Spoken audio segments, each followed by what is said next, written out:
Crimping the hose.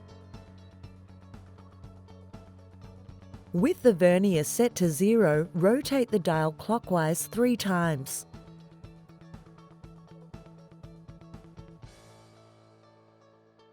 Close the valve on the pump. Carefully align the coupling and pressurize the Ryco hand pump. The set crimping diameter is reached when the red LED crimp light is illuminated. Open the valve on the pump to release the crimper jaws and remove the hose assembly. Using verniers, confirm the correct crimp diameter.